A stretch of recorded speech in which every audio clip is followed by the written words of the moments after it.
নবীদের বৈশিষ্ট্য হচ্ছে নবীরা যেখানে মারা যায় ওখানেই কবর দিতে হয়। জানেন এটা? বিষ্ণু ইসলাম মারা গিয়েছিলেন আম্মাজান আয়েশা রাদিয়াল্লাহু তাআলা আনহার ঘরে, ফলে ওখানে বিষ্ণু ইসলামের কবর রয়েছে, ওখানেই কবর।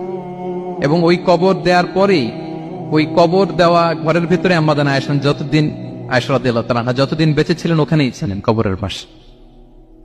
এরপরে বাবা মারা গেলেন আবু বকর, বিষ্ণু ইসলামের পাশে কবর দেয়া হলো, বাবা আর স্বামীর পাশেই থাকলেন। এরপর ওমরে ফারুক মারা গেলেন, ওনারও কবর দেয়া হলো। কিন্তু এখন তো আর বাবা আর স্বামীর সাথে পর্দা নেই, ওমরে ফারুকের সাথে তো পর্দা আছে। তো তখন তিনি ঘরটা হয়ে গেছে ছোট, তিনটা কবরে অনেক জায়গা স্পেস নিয়ে গেছে, এখন অল্প একটু জায়গা পর্দা টাঙিয়ে দিলেন ওমরে ফারুকের সাথে পর্দা হিসেবে ছোট্ট একটা জায়গায়, যতদিন বেঁচে ছিলেন ওখানটাতেই ছিলেন। ওমরে ফারুক যখন আমিরুল মুমিনিন খলিফা, তখন ছেলে আব্দুল্লাহকে পাঠিয়েছিলেন যে যাও একটা অনুমতি আগে থেকে নিয়ে রাখো আম্মাজান আয়েশার কাছ থেকে, যেহেতু ঘরটা ওনার, ওনাকে বলে রাখো যে আমি মারা গেলে যেন আমার দুই বন্ধু মুহাম্মদ সাল্লাল্লাহু আলাইহি ওয়াসাল্লাম এবং আবু বকরের পাশে যেন কবর দেয়া হয়।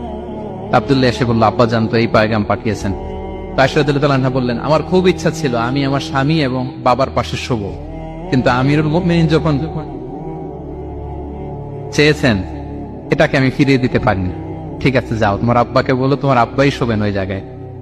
আচ্ছা, তো ওমরে ফারুক আপনারা জানেন অ্যাসাসিনেশনে ইন্তেকাল করেছেন, আত্মাইর আঘাতে, ছুরিকাঘাত করা হচ্ছে, কয়েকবার স্টেবিং। এত জখম হয়েছে, দুধ দিলে ওই জায়গা দিয়ে দুধ বের হয়ে যায় না, বীজ পানি দিলে বের হয়ে যায়। তো সবাই বলল, আমিরুল মুমিনিন আপনি এবার ওসিয়ত করেন, কে হবে আপনার পরে লিডারশিপ, কে নিবে? মুসলিম উম্মাত অনেক বড় হয়ে গেছে। তখন তিনি ওসিয়ত করলেন এবং ছেলেকে আব্দুল্লাহকে আবার বললেন যে আব্দুল্লাহ আবার যাও, যে আম্মাজানের থেকে অনুমতি নাও। বলতেছে অনুমতি না নিলাম আর অনেক আগে, উনি তো বলছে আপনি মারা গেলে ওখানেই শোবেন। বলতেছে না, তখন আমি আমিরুল মুমিনিন ছিলাম, এখন তো কিছুক্ষণ পরেই মারা যাবে, এমন হতে পারে আমার ভয়ে বা লজ্জায় তখন অনুমতি দিচ্ছে, এখন আর দিবেন, আবার যাও। আবার গেল, আয়েশা রাদিয়াল্লাহু তাআলা আনহা বললেন, না এখন আমি আগের কথার উপরে আছে, তোমার আব্বাই সেখানে শোক। সুবহানাল্লাহ। ওমরে ফারুক ওখানে শুলেন, তখন তিনি পর্দা আরম্ভ করলেন আম্মাজান আয়েশা। তাহলে রাসূল সাল্লাল্লাহু আলাইহি ওয়াসাল্লামের কবরটা হচ্ছে আম্মাজান আয়েশা রাদিয়াল্লাহু তাআলা আনহার ঘরের ভেতরেই। আপনারা মসজিদে নববী যারা ভিজিট করেছেন তারা জানেন যে আপনারা যখন কিবলামুখী হয়ে নামাজ পড়েন, বাম দিকে বিষ্ণু সাল্লাল্লাহু আলাইহি ওয়াসাল্লামের কবর, সেখানে রাসূল সাল্লাল্লাহু আলাইহি ওয়াসাল্লামের পাশে আবু বকর এবং ওমরে ফারুক রাদিয়াল্লাহু তাআলা আনহুমা শুয়ে আছেন।